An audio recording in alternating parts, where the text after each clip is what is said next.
देवड़ा साहब, रानीवाड़ा के पूर्व प्रधान और बड़गांव ठाकुर साहब रावत नरेंद्र सिंह जी साहब, चितलवाना के हमारे प्रधान प्रतिनिधि कांग्रेस के वरिष्ठ नेता हिंदू सिंह जी, स्थानीय सरपंच प्रतिनिधि, मंच पर उपस्थित तमाम हमारे सभी मेहमान, सरकारी अधिकारीगण और विशेषकर मुकेश भाई और पूरा अचलानी परिवार, जिन्होंने भामाशाह के रूप में अचलानी परिवार के चरित्र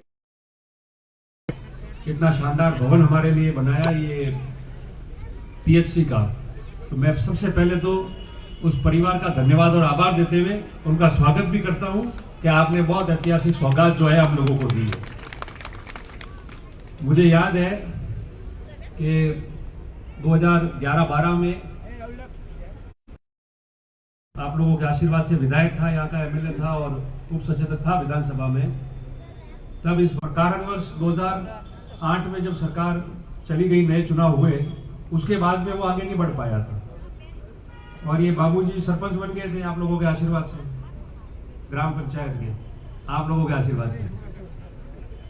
तो उस समय देवड़ा साहब ने भी प्रयास किए सभी लोगों ने, और सरकार ने वापस गांव के लिए, अच्छे काम के लिए बहुत मुश्किल है।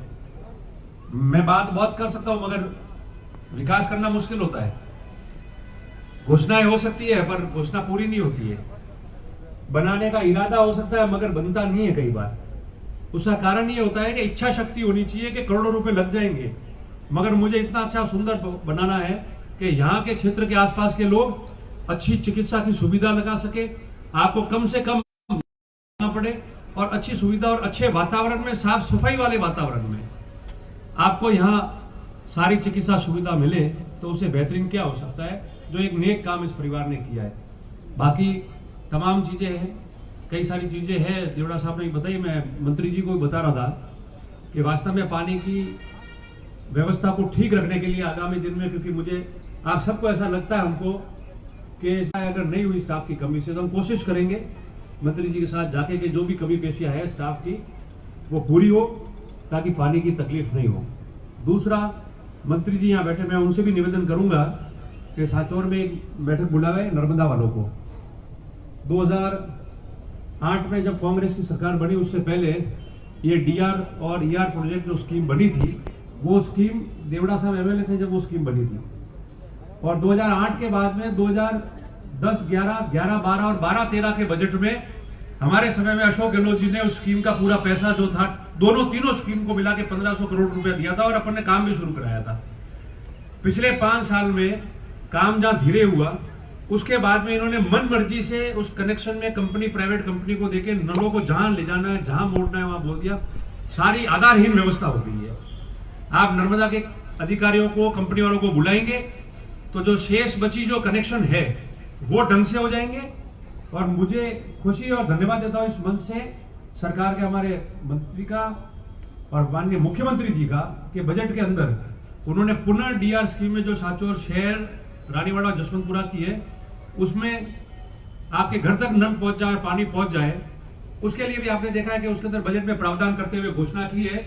तो मैं समझता हूं कि उस काम को भी हम जल्दी बजट घोषणा को शुरू करा देंगे, ताकि आपके मोहल्ले तक, आपके घर तक उस नर्मदा का पानी जो है वो नल के माध्यम से हो जाए। ये मैं आप लोगों को निवेदन करना चाहता हूं। और इसलिए मैं ये कह रहा हूं क्योंकि उस काम के पीछे पड़ के देखना पड़ेगा। पानी की कमी नहीं है, जेईएन नहीं है, एईएन नहीं है। एक मंत्री रहा हुआ व्यक्ति अगर उस बात को कहता है तो आप गंभीरता समझोगे किस स्तर तक हम लोग उस बात को देखते हैं और सोचते हैं आम व्यक्ति के बारे में। आज जो बजट पेश हुआ और पास हुआ अभी 2 दिन पहले विधानसभा में, सड़कों का हमारे अच्छा बजट आ गया। भले वो राम सिंह से भिनमाल रानीवाड़ा की सड़क हो, सांचौर रानीवाड़ा हो, रानीवाड़ा मंडार हो,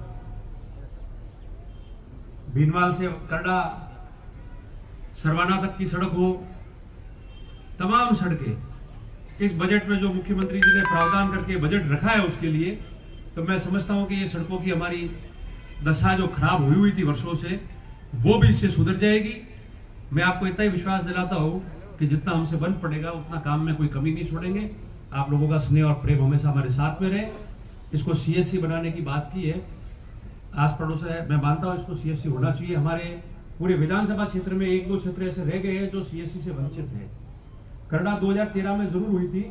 उस समय इस एमएचओ साहब को ध्यान में नॉर्म्स आया था कि जो सीएससी हेडक्वार्टर पे है उससे 10 किलोमीटर के दायरे से अधिक अगर कहीं पीएससी है तो उसको सीएससी की जाए। तो उस क्रम में हो गई थी, मगर इस अब के तो पीएससी और सीएससी बजट में घोषणा कर रहे हैं। पर मंत्री जी से मेरी बात हुई अभी, हमने यहाँ आने से पहले भी ये बात मुख्यमंत्री जी के ध्यान में डाली। मुकेश भाई रोज फोन करते थे, देवड़ा साहब ने भी कहा, मुकेश भाई भी रोज फोन करते थे कि हमारो सीएससी का क्या होगा, सीएससी का क्या होगा। तो परसों जब हम जयपुर से वापस आए मंत्री जी और मैं, तो हमने ये बात मुख्यमंत्री जी के नॉलेज में भी डाली। हालांकि परसों बजट पास हो गया था,